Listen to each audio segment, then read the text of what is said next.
Welcome to Bhavitha Sandesh economy app. ఈ app ద్వారా రాబోయే గ్రూప్ 1 to 3 నోటిఫికేషన్స్కి గాను ఎకానమీ లైవ్ క్లాసెస్ కండక్ట్ చేయడం జరుగుతుంది. ఎవరైతే ఎకానమీలో టాప్ స్కోర్ సాధించాలి అనుకుంటున్నారో ఖచ్చితంగా భవితా సందేశ్ ఎకానమీ యాప్ని పర్చేస్ చేసేయండి. యాప్ ఫీజ్ వచ్చి 49 రూపీస్, కాబట్టి ఖచ్చితంగా పర్చేస్ చేసేయండి. అలాగే భవితా సంతోష్ ఎకానమీలో టెస్ట్ సిరీస్ కూడా అవైలబుల్గా ఉన్నాయి, కాబట్టి ఖచ్చితంగా పర్చేస్ చేసేయండి. భవితా సంతోష్ ఎకానమీలో మనకి డైలీ కరెంట్ అఫైర్స్ అనేవి తెలుగు మరియు ఇంగ్లీష్ మీడియంలో కూడా అవైలబుల్గా ఉన్నాయి, కాబట్టి ఖచ్చితంగా భవితా సంతోష్ ఎకానమీ యాప్ని పర్చేస్ చేసేయండి. అలాగే ఛానల్ని సబ్స్క్రైబ్ చేయండి. అలాగే తెలంగాణకి సంబంధించిన ఇన్ఫర్మేషన్ని కూడా ఈ ఛానల్ ద్వారా మీకు అందించడం జరుగుతుంది, కాబట్టి ఖచ్చితంగా మీరు ఛానల్ని సబ్స్క్రైబ్ చేసుకోండి. మనకు ఈ ఛానల్లో తెలంగాణ హిస్టారికల్ బ్యాక్గ్రౌండ్కి సంబంధించి కొంత సమాచారాన్ని మిగతా 2 క్లాసెస్లో ఇవ్వడం జరిగింది. దానికి సంబంధించి బేసిక్స్ క్లాసెస్, దానికి కంటిన్యూస్ క్లాసెస్ ఇది 11th క్వశ్చన్ నుంచి 10th వరకు క్వశ్చన్స్ ఎవరైతే వినలేదో దాన్ని మీరు వినేసి ఇక్కడికి వస్తే మనకి ఇంకా డీటెయిల్గా మీకు బేసిక్ తెలిసిపోతుంది. సో ఈరోజు 11th క్వశ్చన్ మనకి తెలంగాణ హిస్టారికల్ బ్యాక్గ్రౌండ్లో మరికొన్ని క్వశ్చన్స్. ముందుగా 11th క్వశ్చన్, మహారాష్ట్ర ఎన్ని జిల్లాలతో విస్తరించి ఉంది? మహారాష్ట్ర అనేది ఎన్ని జిల్లాలతో విస్తరించింది? మనకి ముందు క్లాసెస్లో మనం ఏమని మాట్లాడుకున్నాం? మనకి హైదరాబాద్ సంస్థానంలో మనకి 3 ప్రాంతాలు ఉన్నాయి, అది 16 జిల్లాలతో కూడి ఉంది. మనకి తెలంగాణ అనేది 8 జిల్లాలతో, మహారాష్ట్ర అనేది 5 జిల్లాలతో, మరియు కర్ణాటక అనేది ఎన్ని జిల్లాలతో కూడి ఉంది అని చెప్పాము? మొత్తంగా 3 జిల్లాలతో కూడి ఉంది. అంటే మొత్తంగా 16 జిల్లాలతో హైదరాబాద్ సంస్థానం మనకి కూడి ఉండడం జరిగింది. మనకి హైదరాబాద్ సంస్థానం గురించి ఇదివరకు మాట్లాడుకున్నాం. మరి హైదరాబాద్ సంస్థానంలో తెలంగాణ 8 జిల్లాలతో, మహారాష్ట్ర ఎన్ని జిల్లాలతో కూడి ఉంది? 5 జిల్లాలు. మనకి ఇక్కడ ఆప్షన్స్ ఏమని ఇచ్చారు? ఆప్షన్ ఏ 3 జిల్లాలతో కూడి ఉంది, ఆప్షన్ బి 2 జిల్లాలతో కూడి ఉంది, ఆప్షన్ సి 1 జిల్లాతో కూడి ఉంది, ఆప్షన్ డి 5 జిల్లాలతో కూడి ఉంది. మనకి ఇక్కడ ఆప్షన్ ఏంటి? మహారాష్ట్ర ఎన్ని జిల్లాలతో కూడి ఉంది? మహారాష్ట్ర మొత్తంగా 5 జిల్లాలతో కూడి ఉంది. అంటే మనకి ఆప్షన్ డి సరైన సమాధానంగా చెప్పుకోవచ్చు. ఆప్షన్ డి అనేది ఏంటి? సరైన సమాధానంగా చెప్పుకోవచ్చు. So Maharashtra spread over with how many districts? Maharashtra is spread over with 5 districts. Maharashtra is spread over with 5 districts. In previously we are discussed about Hyderabad state. So Hyderabad state is spread over in 3 regions, Telangana, Maharashtra and Karnataka. So Telangana consisting with 8 districts and Maharashtra consisting with 5 districts and Karnataka consisting with 3 districts. So what are the questions now? So Maharashtra spread over with how many districts? So Maharashtra spread over with how many districts? Maharashtra spread over with 5 districts. So option D is a correct option. Next 12th, క్రింది వాటిలో సరైన దానిని గుర్తించండి. మనకి first option తెలంగాణకి సంబంధించి, మరి తెలంగాణను ఒకప్పుడు ఏమని పిలిచేవారు? మనకి తెలంగాణకు ఆ పదం ఏ విధంగా వచ్చింది అనేది ఇక్కడ చూసుకుంటే, తెలంగాణ అనే పదం ఎక్కడి నుంచి వచ్చింది అంటే త్రిలింగ అనే పదం నుండి వచ్చింది. మరి తెలంగాణ అనే పదం ఇంకే విధంగా వచ్చింది అని చెప్పేసి ఉంది అంటే, తెలంగాణ అనే పదం తేలివాహ అనే పదం నుండి రావడం జరిగింది. అలాగే తెలంగాణ అనే పదాన్ని ఎవరు ప్రాచుర్యంలోకి తీసుకొచ్చారు? సివి పరబ్రహ్మ శాస్త్రి. మరి ఈ ఆప్షన్స్ అన్నీ చూసుకుంటే ఆప్షన్ ఏ ఒకప్పుడు తెలంగాణను ఏమని పిలిచేవారు అంటే, తెలంగాణను త్రిలింగ అని పిలిచేవారు. ఎందుకు అంటే, ఒకప్పుడు మనకి తెలంగాణ భౌగోళిక ప్రాంతంలో 3 ప్రాంతాలు ఉన్నాయి. ఏంటా ప్రాంతాలు అంటే, ఒకటి శ్రీశైలం, కాళేశ్వరం మరియు ద్రాక్షారం. శ్రీశైలం, కాళేశ్వరం, ద్రాక్షారం అనే 3 భౌగోళిక ప్రాంతాలు ఉన్నాయి. ఈ 3 భౌగోళిక ప్రాంతాలలో 3 జిల్లాలు ఉన్నాయి. ఎన్ని జిల్లాలు ఉన్నాయి? 3 జిల్లాలు ఉన్నాయి. ఈ 3 భౌగోళిక ప్రాంతాలలో 3 లింగాలు ఉన్నాయి. ఈ 3 లింగాలని వాళ్ళు త్రిలింగ అని పిలిచేవారు. ఏమని పిలిచేవారు? త్రిలింగ అని పిలిచేవారు. త్రిలింగ అని కాలక్రమేణా ఏ విధంగా మారింది? తెలంగాణగా మారింది. ఏ విధంగా మారింది? కాలక్రమేణా తెలంగాణగా మారింది. అంటే తెలంగాణ అనే పదం ఎక్కడి నుంచి వచ్చింది? త్రిలింగ నుంచి అని చెప్పుకొచ్చారు. అంటే ఇది ఆప్షన్ ఏ అనేది సరైన సమాధానంగా చెప్పుకోవచ్చు. ఆప్షన్ ఏ అనేది ఏ విధంగా చెప్పుకోవచ్చు? సరైన సమాధానంగా చెప్పుకోవచ్చు. మనకి ఆప్షన్ 2 ఏంటి? తెలంగాణ అనే పదం తేలివాహ అనే పదం నుండి వచ్చింది. మరి తేలివాహ అనే పదం ఎక్కడి నుండి వచ్చింది అంటే తెలంగాణలో ప్రధానమైన నది ఏంటి అంటే గోదావరి నది. తెలంగాణలో ప్రధానమైన నది ఏది? గోదావరి నది. మరి ఆ గోదావరిని ఒకప్పుడు తేలివాహ అని పిలిచేవారు.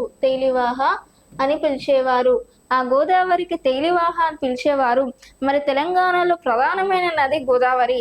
గోదావరికి ప్రధానమైన నది గోదావరి కాబట్టి తెలంగాణకు ప్రధానమైన నది గోదావరి కాబట్టి ఆ గోదావరిని తెలంగాణ తేలివాహ అని పిలుస్తారు. కాబట్టి ఆ తేలివాహ పేరు మీదుగానే తెలంగాణ అని వచ్చింది అని చెప్పి మరికొంతమంది పేర్కొన్నారు.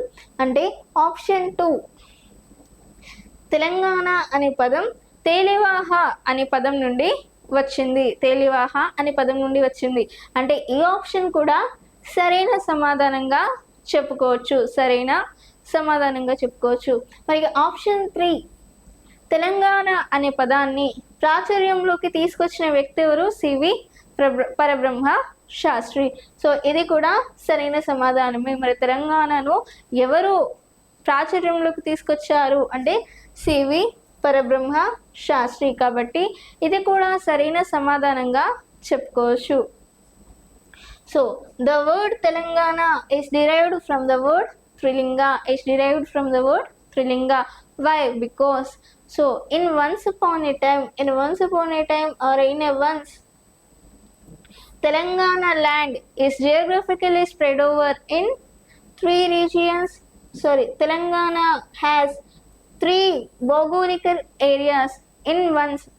Telangana has 3 regions. What are that? First one is Srisailam, and second one is Kaleshwaram, and third one is Draksharam. These 3 geographical areas has 3 lingas. 3 geographical areas has how many lingas? 3 lingas. In that case, Trilinga. Because of these 3 lingas, this name Trilinga. The word Telangana is derived from the word Trilinga. The first option is correct one. And second one, that word Telangana is derived from the word Telivaha. Why? Because the major river flow in Telangana is Godavari. Once Godavari is called as Telivaha. In that case, Telivaha is derived from the word Telangana, or Telangana is derived from the word Telivaha. Second option is also correct one. And the third one is the person who popularized the word Telangana is CV Parabrahma Shastri. This is also correct one. Option 1, 2, 3 are the correct one. Option C 1, 2, 3 are the correct one. Can said to be. And third one, Telangana యొక్క మొత్తం విస్తీర్ణం. మరి తెలంగాణ యొక్క మొత్తం విస్తీర్ణం ఎంత చూస్తే ఒకప్పుడు తెలంగాణ యొక్క విస్తీర్ణం 18,600 చదరపు కిలోమీటర్స్. 18,600 చదరపు కిలోమీటర్స్. మరి తెలంగాణలో ఒకప్పుడు ఎన్ని గ్రామాలు ఉండేవి అంటే 21,750 గ్రామాలు ఉండేవి. ఎన్ని గ్రామాలు? 21,750 గ్రామాలు. మరి తెలంగాణ ఒకప్పుడు సముద్ర మట్టానికి ఎంత ఎత్తులో ఉంది అంటే తెలంగాణ ఒకప్పుడు సముద్ర మట్టానికి 600 మీటర్ల ఎత్తులో ఉంది. ఎంత మీటర్ల ఎత్తులో ఉంది? 600 మీటర్ల ఎత్తులో ఉంది. తెలంగాణ యొక్క విస్తీర్ణం. సో మనకి విస్తీర్ణం ఎంత అని చెప్పాం? 18,600 చదరపు కిలోమీటర్స్. కాబట్టి మనకు ఆప్షన్ ఏది కరెక్ట్? ఆప్షన్ ఏ 18,698 చదరపు కిలోమీటర్స్ సరైన సమాధానంగా చెప్పుకోవచ్చు. So the total area of Telangana, is, so once the total area of Telangana is 18,698 square kilometres and in one time at that time in Telangana the villages are 21,750 villages are there in Telangana. In that time 21,750 villages are there in Telangana, and in that time Telangana is situated at an altitude of 600 meters feet above sea level. 600 meters feet above sea level. So next one 14th, క్రింది వాటిలో సరైన దానిని గుర్తించండి. మరి దీంట్లో first option చూసుకుంటే తెలంగాణ మొత్తం విస్తీర్ణం 18,600 చదరపు కిలోమీటర్లు. మనం ఇంతకుముందు వాటిలోని చూసాం. తెలంగాణ యొక్క మొత్తం విస్తీర్ణం 18,600 చదరపు కిలోమీటర్స్. మరి తెలంగాణలో మొత్తం ఉన్న విలేజెస్ లేదంటే గ్రామాలు 21,750 గ్రామాలు అని చెప్పాం. అది సముద్ర మట్టానికి, తెలంగాణ సముద్ర మట్టానికి 600 మీటర్ల ఎత్తులో ఉంది అని చెప్పి ఇదివరకు టాపిక్లో మాట్లాడుకున్నాం. సో కాబట్టి ఫస్ట్ వన్ తెలంగాణ విస్తీర్ణం ఎంత? 18,600 చదరపు కిలోమీటర్స్ లేదంటే 18,698 చదరపు కిలోమీటర్స్. అంటే ఇది ఫస్ట్ ఆప్షన్ అనేది కరెక్ట్ ఆప్షన్గా చెప్పుకోవచ్చు. అండ్ సెకండ్, ఆ కాలంలో తెలంగాణ మొత్తంగా 21,700 గ్రామాలు ఉండేవి. ఆ కాలంలో తెలంగాణలో మొత్తం ఎన్ని గ్రామాలు ఉండేవి? 21,750 గ్రామాలు ఉండేవి. మరి తెలంగాణ భూభాగం సముద్ర మట్టానికి ఎంత ఎత్తులో ఉంది? 600 మీటర్ల ఎత్తులో ఉంది. కాబట్టి మనం ఇంతవరకు టాపిక్లోనే ఈ టాపిక్స్ అనేవి డిస్కస్ చేసుకున్నాం. కాబట్టి option 1, 2, 3 are the correct ones అని చెప్పుకోవచ్చు. మరి తెలంగాణ భూభాగం దక్షిణ భారతదేశంలో ఎక్కడుంది? నడిబొడ్డున ఉంది. మరి ఇది కూడా సరైనదా కాదా అని చూస్తే ఇప్పుడు మనం మ్యాప్ పాయింటింగ్ ఒకసారి చూస్తే ఇది భారతదేశానికి తెలంగాణ అనేది ఎక్కడుంది? ఇక్కడ. అంటే ఏ ఏరియాలో ఉంది? నడిబొడ్డున ఉంది. అంటే సెంటర్లో ఉంది. తెలంగాణ అనేది ఎక్కడుంది? భారతదేశానికి నడిబొడ్డున ఉంది. కాబట్టి ఏ పాయింట్ ఆఫ్ వ్యూలో చూసుకుంటే తెలంగాణ అనేది ఎక్కడుంది? నడిబొడ్డున ఉంది. కాబట్టి ఆప్షన్ 4 కూడా సరైన సమాధానంగా చెప్పుకోవచ్చు. సో ఫస్ట్ ఆప్షన్, సో మనకి ఆప్షన్ 1, 2, 3, 4 ఆల్ ఆర్ కరెక్ట్. కాబట్టి మనకి ఆప్షన్ డి 1, 2, 3 ఆప్షన్ సి 1, 2, 3, 4 సరైనవి అనేది సరైన సమాధానంగా చెప్పుకోవచ్చు. ఆప్షన్ సి 1, 2, 3, 4 సరైనవి అనేది సరైన సమాధానంగా చెప్పుకోవచ్చు.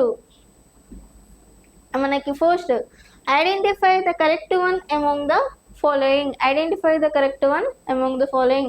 And first one, the total area of Telangana is 18,698 square kilometers. The total area of Telangana is 18,698 square kilometers. And at that time there were total of 21,750 villages are there in Telangana. 21,750 villages are there in Telangana. And Telangana land is situated at an altitude of 600 meters above sea level. 600 meters above sea level. And the Telangana region is located in the middle of South India. So look at this picture. The Telangana region is located in middle of India. South India. So in this case we are saying all the statements are correct. So option C 1, 2, 3, 4 are the correct answers are correct. Next, Telangana అభివృద్ధి ఆధునికత ఎవరి కాలంలో మొదలైంది? మనకి తెలంగాణ అభివృద్ధి ఆధునికత గురించి తెలుసుకునే ముందు మనం ఇప్పుడు ఫస్ట్గా హైదరాబాద్ సంస్థానం గురించి మాట్లాడుకున్నాం. ఈ ఏరియాలో మనకి హైదరాబాద్ సంస్థానం గురించి మాట్లాడుకున్నాం. ఇది హైదరాబాద్ సంస్థానం. హైదరాబాద్ సంస్థానం గురించి మొత్తం ఎక్స్ప్లెనేషన్స్ అంతా అయిపోయింది.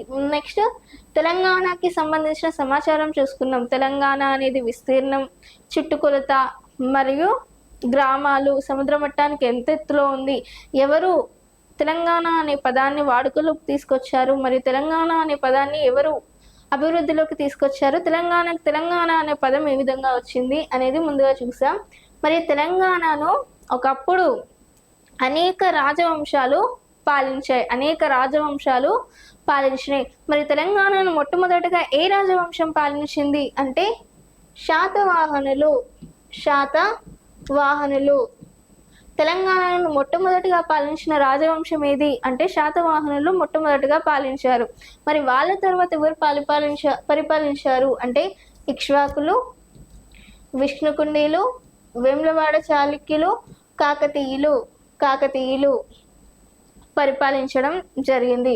కాకతీయుల తర్వాత బహమనీ సుల్తానులు, ఆ తర్వాత కుతుబ్ షాహీలు, ఆ తర్వాత మొఘల్స్, ఆ తర్వాత మనకి నిజాములు పరిపాలించడం జరిగింది. మరి శాతవాహనుల తర్వాత ఆర్డర్ అనేది కరెక్ట్గా లేదని మీరు అనుకోకండి. వై? బికాస్ మనకి శాతవాహనుల కాలం నుండి తెలంగాణను మాత్రమే పరిపాలించిన రాజవంశాలను గురించి మాట్లాడుకుంటున్నాం. అంటే తెలంగాణను పరిపాలించిన రాజవంశాలు శాతవాహనులు, ఇక్ష్వాకులు, విష్ణుకుండీలు, వేములవాడ చాళుక్యులు, కాకతీయులు, బహమనీ సుల్తాన్స్, కుతుబ్ షాహీస్, మొఘల్స్ మరియు నిజాములు అని చెప్పొచ్చు. మొఘల్స్ మరియు నిజాములు. మరి ఈ రాజవంశాలలో ఎవరి కాలంలో తెలంగాణ అభివృద్ధి ఆధునికత అనేది మనకి మొదలైంది అంటే మనకి కుతుబ్ షాహీల కాలంలో తెలంగాణ యొక్క అభివృద్ధి ఆధునికత అనేది మొదలైంది. ఎందుకంటే మనకి రీసెంట్గా మనకి ఇక్కడ శాతవాహనులు, కాకతీయుల కాలం నుంచి మనకి ముల్కీ ఉద్యమాలు అనేవి ప్రారంభం కావడం జరిగింది. ఆ ముల్కీ ఉద్యమాల కారణంగా స్థానికేతరులకు జరిగే ఉద్యమాలలో భాగంగా ఏ రాజవంశాలు తెలంగాణని మంచిగా అభివృద్ధి చేయలేకపోయింది. కాకపోతే తర్వాత కుతుబ్ షాహీస్ కాలంలో ఎప్పుడైతే కుతుబ్ షాహీలు తెలంగాణను పరిపాలించారో వాళ్ళు స్థానికేతరులు అని చూడకుండా వాళ్ళు స్థానికేతరులు అయినప్పటికీ స్థానికులకు ఉన్నత పదవులను కట్టబెట్టడం జరిగింది. వాళ్ళు స్థానికేతరులు అయినప్పటికీ ఎవరికి ఉన్నత పదవులు కట్టబెట్టడం జరిగింది? వాళ్ళు స్థానికేతరులు అయినప్పటికీ స్థానికులకు ఉన్నత పదవులను కట్టపెట్టడం జరిగింది. అలాగే మన సంస్కృతిని, సాంప్రదాయాలను వాళ్ళు ప్రోత్సహించారు. అలాగే మన తెలంగాణ మరియు తెలుగు భాషను అభివృద్ధి చేయడంలో సహకరించారు. కాబట్టి మన అభివృద్ధి ఆధునికత అనేది ఎవరి కాలంలో మొదలైంది అంటే కుతుబ్ షాహీల కాలంలోనే మొదలు కావడం జరిగింది. కుతుబ్ షాహీల కాలంలోనే వారు ప్రజలని కన్నబిడ్డల్లాగా చూసుకోవడం జరిగింది. వాళ్ళ కుతుబ్ షాహీల కాలంలోనే మనకు అనేక రకాలమైన కట్టడాలు లాంటివి జరిగినాయి. అంటే వేరే వాళ్ళ కాలంలో కూడా జరిగినాయి. కానీ తెలంగాణ అభివృద్ధి ఆధునికత అనేది ఎవరి కాలంలో మొదలైంది అంటే కుతుబ్ షాహీస్ కాలంలో మొదలైంది. మనకు ఆప్షన్ ఏ చూసుకుంటే శాతవాహనులు అనేవాళ్ళు మొట్టమొదటిగా తెలంగాణ ప్రాంతాన్ని పాలించిన వాళ్ళు. మనకి కుతుబ్ షాహీలు, ఆప్షన్ సి, కుతుబ్ షాహీల కాలంలో మనకు అభివృద్ధి ఆధునికత, తెలంగాణ యొక్క అభివృద్ధి ఆధునికత అనేది కుతుబ్ షాహీల కాలం నుండి మనకి ప్రారంభం కావడం జరిగింది. అంటే ఆప్షన్ సి సరైన సమాధానంగా చెప్పుకోవచ్చు. So in who's period did the development and modernity of Telangana is began? So in the period of Qutub Shahis, the Telangana development and modernity of Telangana is begun. The development and modernity of Telangana is begun during the period of Qutub Shahi. So in the period of Qutub Shahis were supported our languages of Telugu and Urdu, and also they encourages our culture, and they are given higher positions to locus. They are given higher positions to locus. So because of this reason, Telangana development and modernity is began during the period of Qutb Shahi. మరి ఇది ఈరోజు తెలంగాణకి సంబంధించిన సమాచారం. మీకు ఇలాంటి topics ఇంకా కావాలి అనుకుంటే ఖచ్చితంగా భవిత సంతోష్ ఎకానమీ యాప్ని పర్చేస్ చేసేయండి, అలాగే ఛానల్ని సబ్స్క్రైబ్ చేయండి. Thank you.